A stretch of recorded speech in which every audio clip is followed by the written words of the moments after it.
I'm an interesting guy. I always hope that no matter how small the original problem is, it's going to grow into bigger and bigger proportions that get completely out of control, and I'll give you a concrete example. Let's say a water main breaks in downtown Los Angeles and it floods an electrical substation, knocking out all the traffic lights and tying up the entire city, and emergency vehicles can't get through.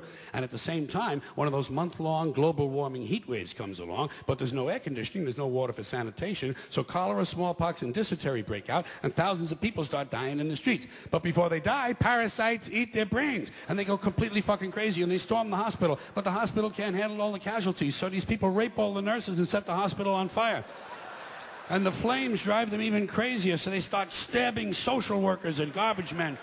And a big wind comes along, and the entire city goes up in flames, and the people who are still healthy, they get mad at the sick people, and they start crucifying them, nailing them to crosses, trying on their underwear, shit like that. Then everybody smokes crack and PCP, and they march on City Hall where they burn the mayor at the stake, strangle his wife, and take turns sodomizing the statue of Larry Flint. And at this point, it looks like pretty soon things are going to start to get out of control. So everybody panics and tries to leave the city at the same time. And they trample each other to death in the streets by the thousands, and wild dogs eat their corpses. And the wild dogs chase the rest of the people down the highway, and one by one the dogs pick off the old fucks and the slow people because they're in the fast lane where they don't belong. Get the fuck out of the fast lane if you're an old fuck, if you're a slow fuck. Get over on the right. Get over on the right. And the lucky ones, the lucky people who manage to make it all the way outside of town, they discover when they get there that big sparks from the city have lit the suburbs on fire, and the suburbs burn uncontrollably, and thousands of identical homes have identical fires with identical smoke, killing all the identical soccer moms and their identical kids named Jason and Jennifer. And now the fire spreads to the farmlands, and the farmlands burn intensely at 425 degrees, creating millions of baked potatoes. And as the farmlands burn, thousands of barns and farmhouses begin to explode from all the hidden methamphetamine labs. And the meth chemicals run downhill into the rivers and streams where wild animals drink the water and get completely geeked on speed. So bears and wolves, amped up on crank, start roaming the countryside looking for people to eat, even though they're not really hungry.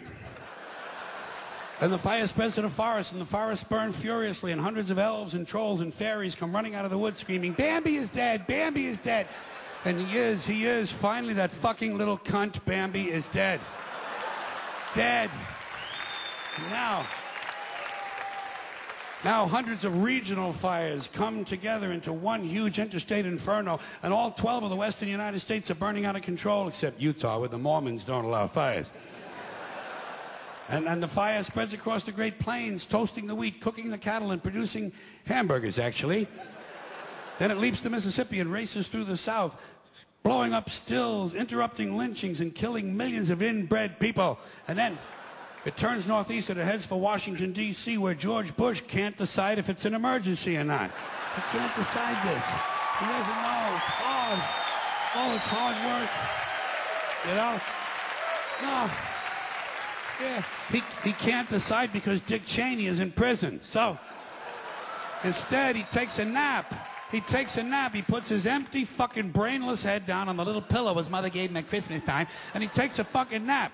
So the fire moves to Philadelphia, but it's a weekend, and Philadelphia's closed on the weekends. So the fire moves to New York City, and the people in New York tell the fire to go fuck itself. Go fuck yourself. Yeah, and it does. Yeah. And it does. So instead, it burns down Long Island and Connecticut, killing all the rich white assholes and completely destroying their evil faggoty golf courses. And while all this is going on, Canada burns to the ground, but nobody notices. And now the entire North American continent is on fire, producing a huge thermal updraft and creating an incendiary cyclonic macro system that forms a hemispheric megastorm, breaking down the molecular structure of the atmosphere and actually changing the laws of nature. Fire and water combine, burning clouds of flaming rain fall upward, gamma rays and solar winds ignite the ionosphere, creating huge clouds of ionized plasma. Bolts of lightning 20 million miles long begin shooting out of the North Pole, and the sky fills up with green shit. And then suddenly, the entire fabric of space-time splits in two. A huge crack in the universe opens, and all the dead people from the past begin falling through. Babe Ruth, Groucho Marx, Davy Crockett, Tiny Tim, Porky Pig, Hitler, Janis Joplin, Alan Ludden, my Uncle Dave, your Uncle Dave. Everybody's Uncle Dave. An endless stream of dead Uncle Daves falling through the crack.